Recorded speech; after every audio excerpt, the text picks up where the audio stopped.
are listening to And Shit with Quincy, LeNear, and Monice Mitchell-Sims. Two best friends talking about whatever.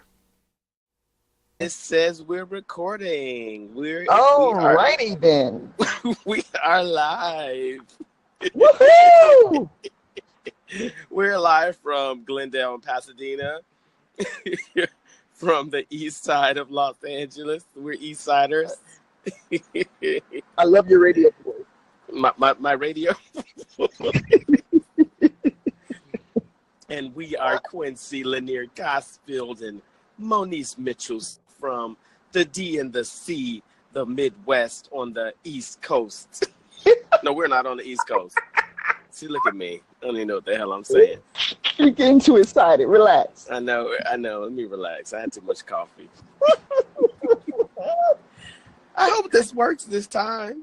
I hope so too, because the funny part is I don't see it recording on my phone. So I'm just going to take your word for it. It says you're recording right now, and we're talking about anything. That's what it says. Well, I'll take your word for it because I don't see that screen on my phone. Well, it's so weird because it's like either, and then you sent the invitation. I know, and it disappeared from my screen. So I don't know what's happening, but you say it's recording, so I guess we just have to go on faith here and just ramble for a little while to see if this works. Yes, go on faith. Come through Jesus. Come through Jesus.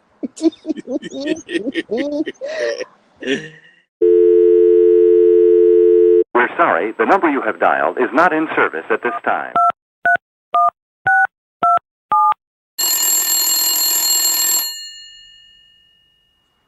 And we're back. We're live again. Jesus, Lord. Again. We've been resurrected. He is risen and he's coming in a Honda. He's coming in a Honda. Watch a Mercedes.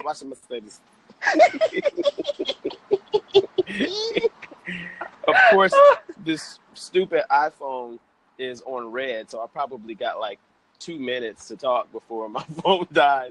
And I can't charge and talk at the same time because now the charging port is also the headphone port to talk. Wow. This is great. And I tried to open this up on the app, but it does not. On the laptop, but it does to use this feature.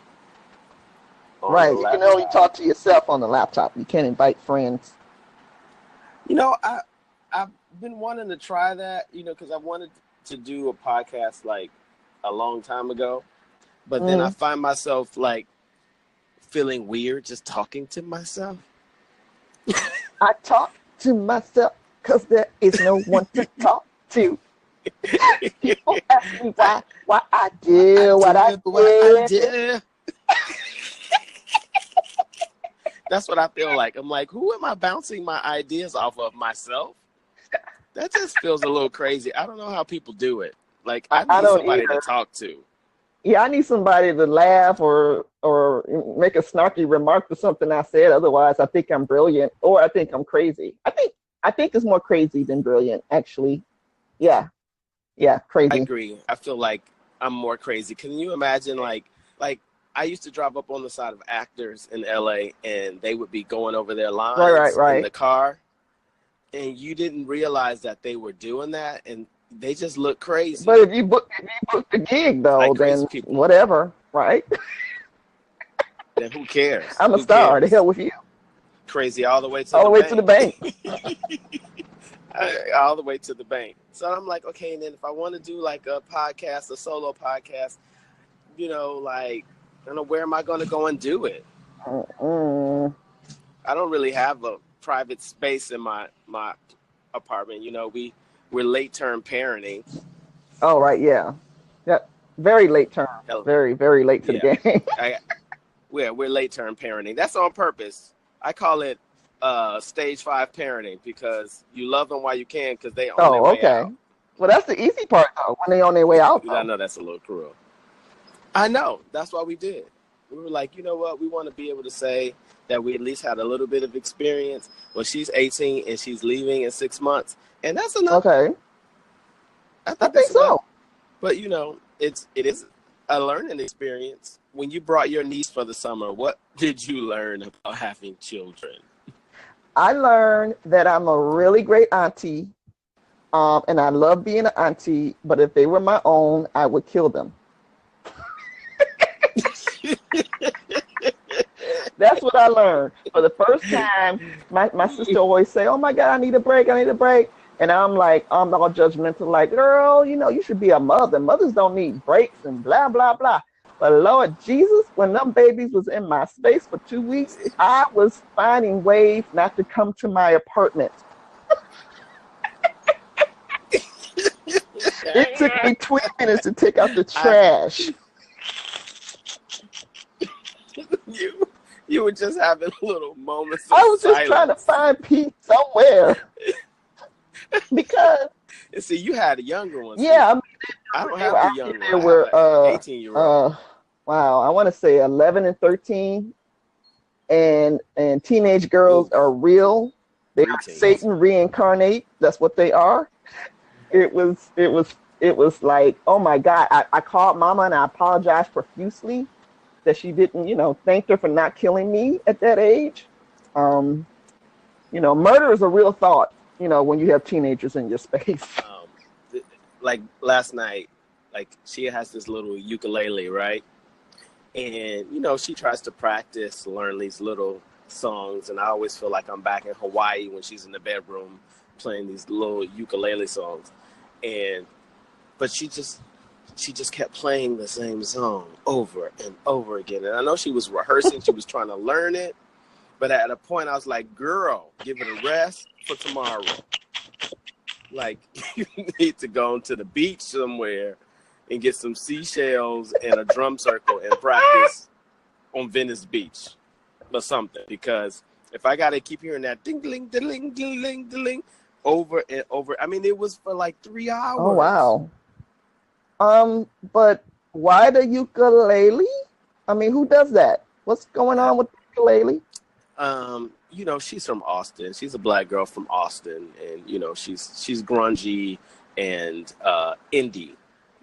That's an indie thing. Indie kids. Yeah. They watch mumblecore movies. It's very grungy, indie, blonde white girl who sings about angst and butterflies and popcorn. They wear vintage and corduroy in the summer. Oh. Yeah, that's what that is. And then, okay, she's a gorgeous girl, and she does her makeup.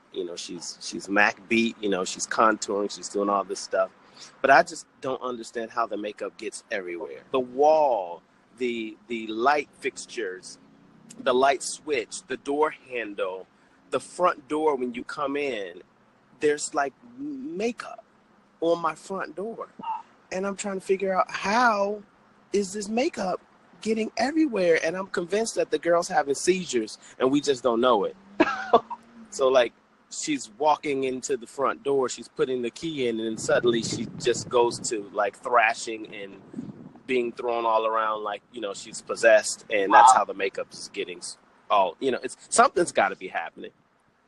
I don't know how you get makeup everywhere like that. Wow.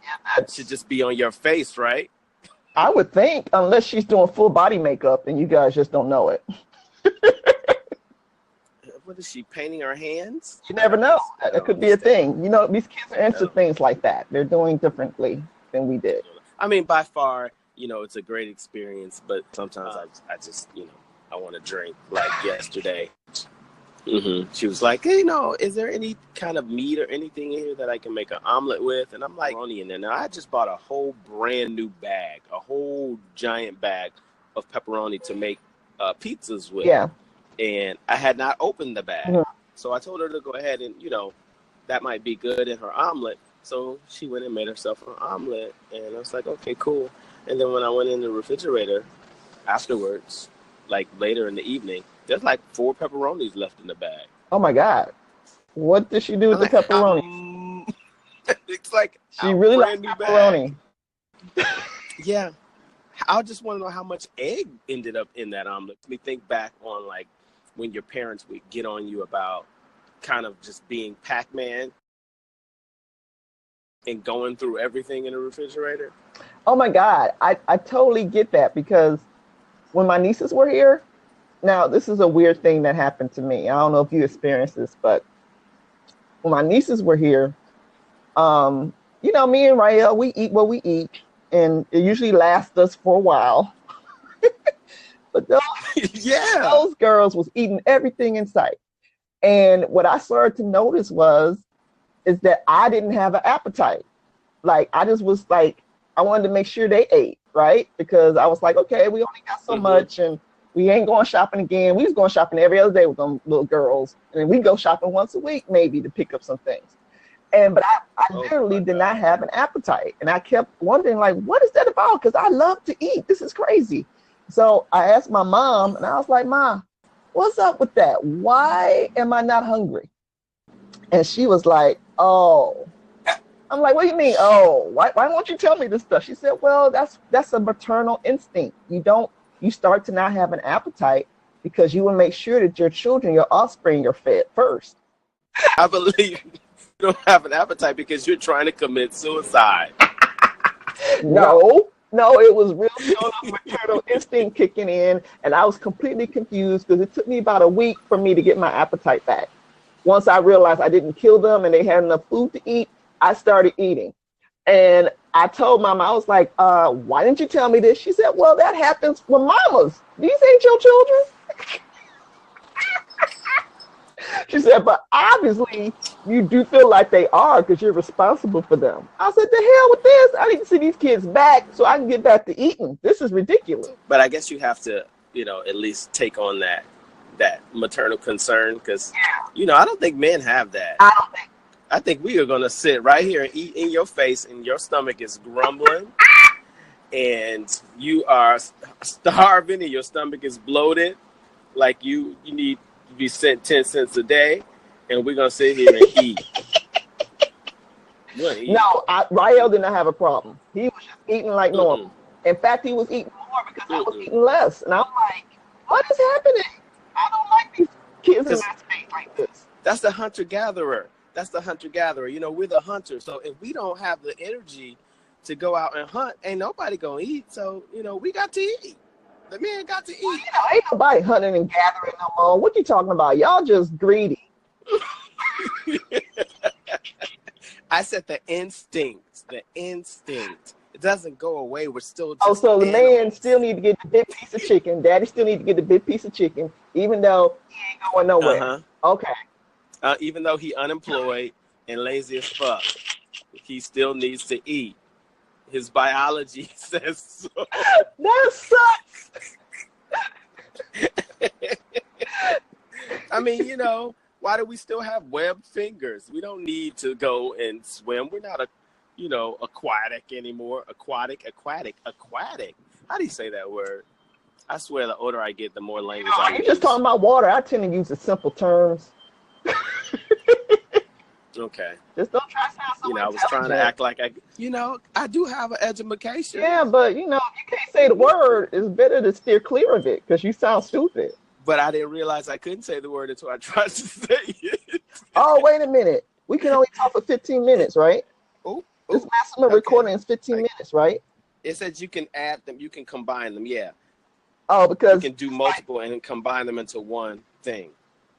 Oh, well, because we only have 30 seconds left, is what I'm saying. Okay, maybe we should sing a song. We're moving on up to